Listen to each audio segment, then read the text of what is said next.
Hi, I'm Gina and welcome back to my studio. In today's video I'm going to be continuing on with building out the exterior of the library and apothecary project, and this has actually been quite an exciting build considering it started with the spiral staircase and then everything has basically been built up around it, which has been very cool to see it come together.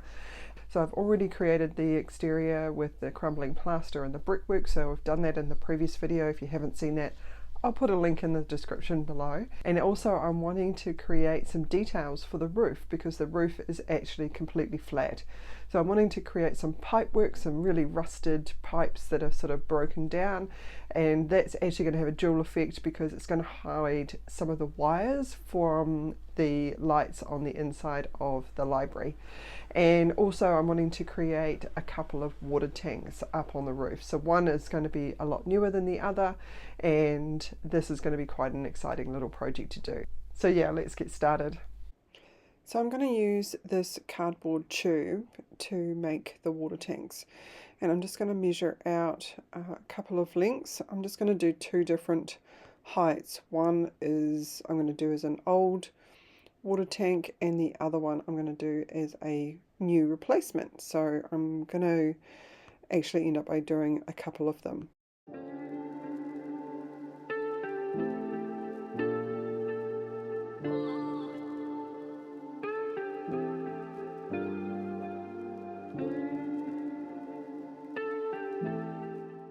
So I've just painted the outside of these black just so that when I put the coffee stir sticks, so these are some nice long narrow ones, and I'm just clipping off the ends because they do have a rounded edge just like a popsicle stick. So yeah, I've just painted them black so that when I put them into place, if there are any gaps, it'll just be black in behind rather than the colour of the cardboard tube. So I'm just going to use some wood glue and spread that evenly over the surface of the cardboard tube, and then I'm just going to start placing them on top of the cardboard tube. I'm going to try and make them as vertical as possible because one thing I don't want to do is have them on a funny angle, because by the time I get round the whole thing you'll definitely see that they are not straight up and down. So I'm just going to make sure that they are as vertical as possible, and I'm just going to start putting those together round the outside of the tube.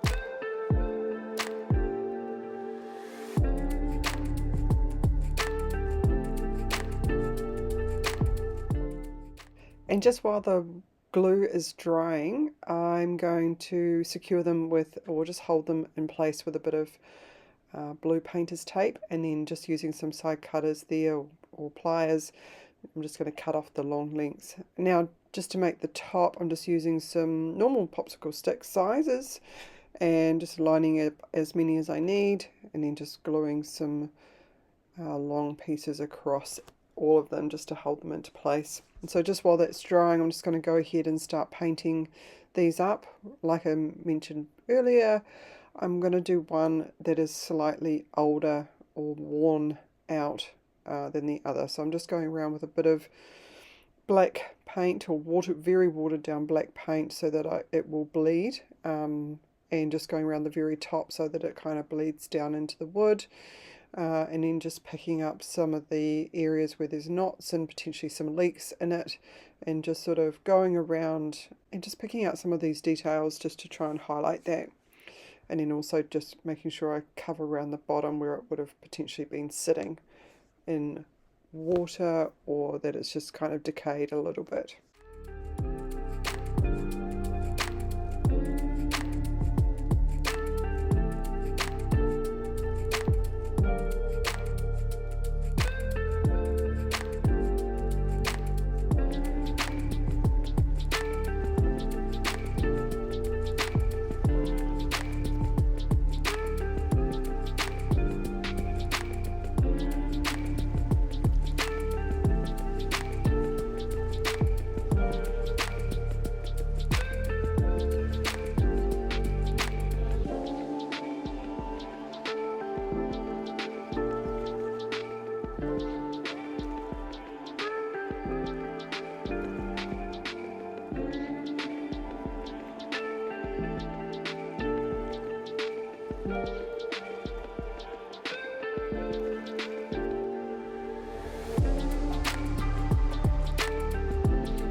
So once I'm pretty happy with the paint, I'm just going to let that sit for a little bit, and I'm going to move on to creating the tops of the tanks.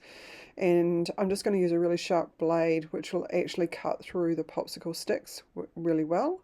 And for the second lid, I'm just going to top of the tank, I'm actually just going to start breaking away one side of it as if it has been sort of rotting and decaying and all of that kind of thing. So once I'm happy with that and I've got quite a few pieces broken away, I'm actually going to save those because we're going to use those for some decorating on the roof. And then I'm just going to paint that up as well and use quite a bit more black as far as sort of mold and decay goes.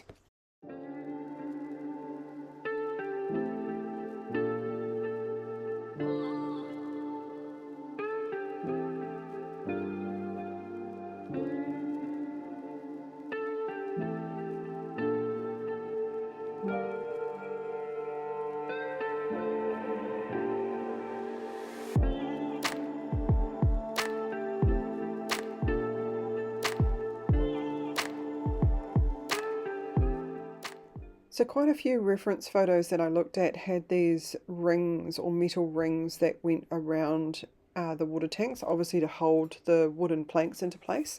So I'm just going to use a bit of black cardstock and actually cut those to, I think they're probably about 2 mm wide, and I'm just going to cut a series of strips and start gluing those into place just to give it a little bit more character and a little bit more definition as far as some of the details that would be on a water tank.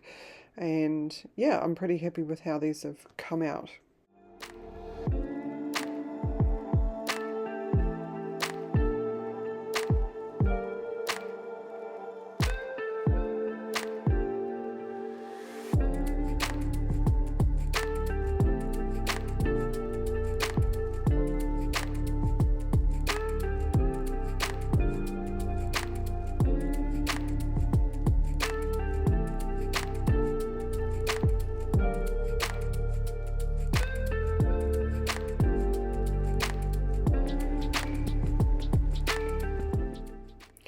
So the tanks are going to go up on the roof, and I'm going to have some pipe work coming in up underneath it. In order for the pipes to get in underneath the tank, I'm going to need to raise the tanks up.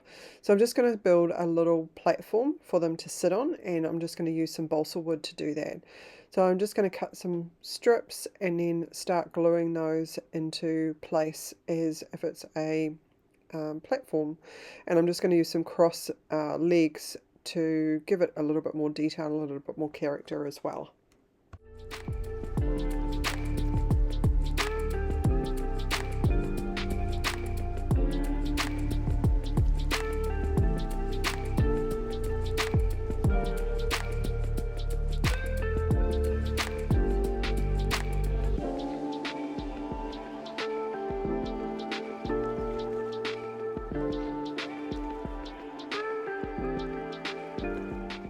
So just to paint these up, I'm just using some really watered down brown paint.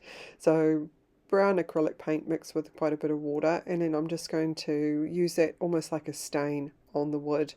And this works pretty well, and it also means that I can go back onto different places by adding a bit more black into the paint. I can actually go back and add some highlights, and well, actually that would be shadows, wouldn't it? It would be low lights with the black in it.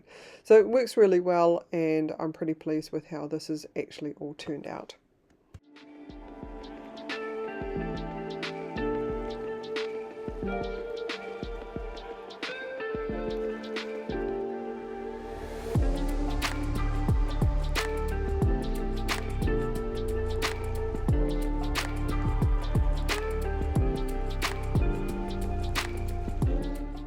Moving on to the pipes, I actually found these fittings at the local hardware store. They're for some irrigation pieces. The actual fitting itself isn't quite right, but I actually managed to cut out the elbow part of it, which is going to give me the detail that I'm looking for. And then I actually have got these smoothie straws. These are cardboard smoothie straws, and they actually fit perfectly. So I was really stoked to be able to find that, and then I just needed to go through and cut all of the elbows out. And then once I've got these fitted into place, all I'm going to do is cover them with a coat of primer before I go ahead and paint them. So I'm actually got a spray can and with a cardboard box as my spray booth. And then I'm just going to go over it with a lighter grey in an acrylic paint. It almost looks white there, but it is actually grey. And then once that's in, I actually go back in and added a little bit more detail around the actual pipes as well, because they were looking really plain. So I just cut some smaller pieces of the same cardboard tube and then just place those around at intervals around the pipes just to add a little bit more detail.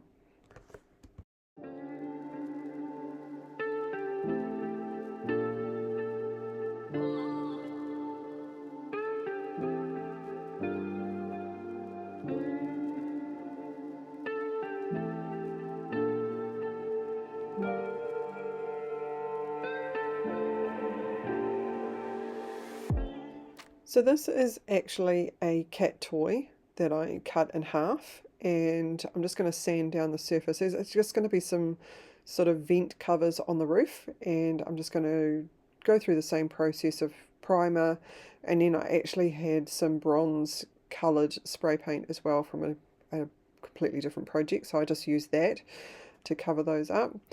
And now with the pipes, now that they're all dry, I'm going to start adding in some rust effect. So I'm starting with sort of quite a dark brown, and then I'm going to layer it up with some sort of rust coloured paint. But I just want to give that depth of different colours, and which will add some definition into the rust effect as well.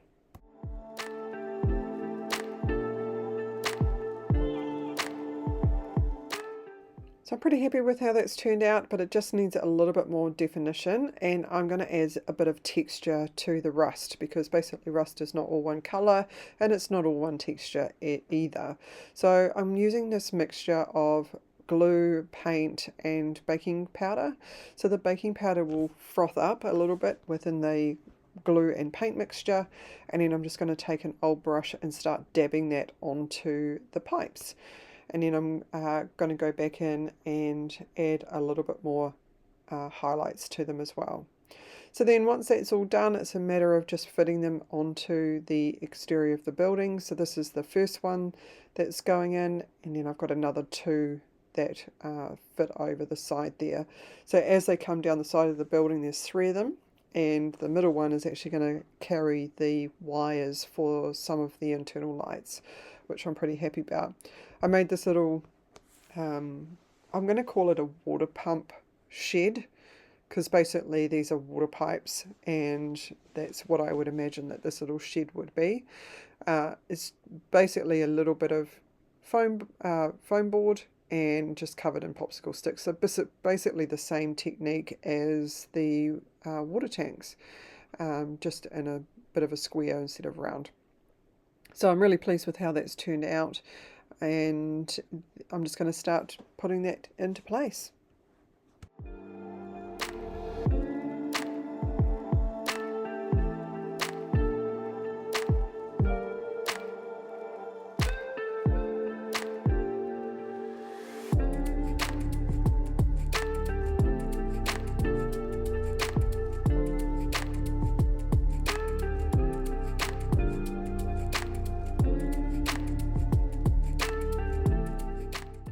My little chief inspector is on duty.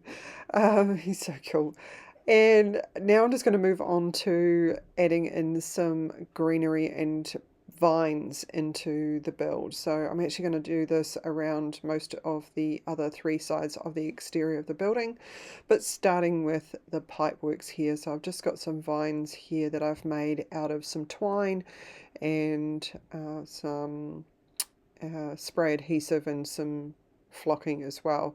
It's exactly the same process as I did with the faux hanging plants. I'll put a link to that video down below if you're wanting to know how I made these vines. They're really simple and really effective, so it's a really cool little technique. And so I'm just going to glue those into place and work my way around, and I've just got a couple to add on this side of the building before I put everything together.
So there we have it, it's all done. I'm really stoked with how it's turned out, and I'm really even more impressed with how the rusted pipes have actually turned out as well. I wasn't too sure of the process, never done this before like I have with a lot of things, so it was a new technique that I've just tried for today, and I'm really happy with how it's turned out. The tanks have also turned out pretty well. I quite like the difference in aging that I've actually been able to get on both of them. One's a slightly newer replacement of the old one that's been rotting and decaying away, as well as some of the plants. So I will also link a video to the dried hanging plants, which is exactly the same technique as I used for the vines, and it's a really easy, really simple process, and it is super effective. If you haven't done so already, consider hitting that like button. It really does help the channel. Subscribe to the channel for any of the upcoming videos that I've got. The next one coming up after this is the external staircase as well as the external door. And also, if you know of somebody who might like these videos, please share them. I'd love to get them out to the community, and until then I will see you on the next one.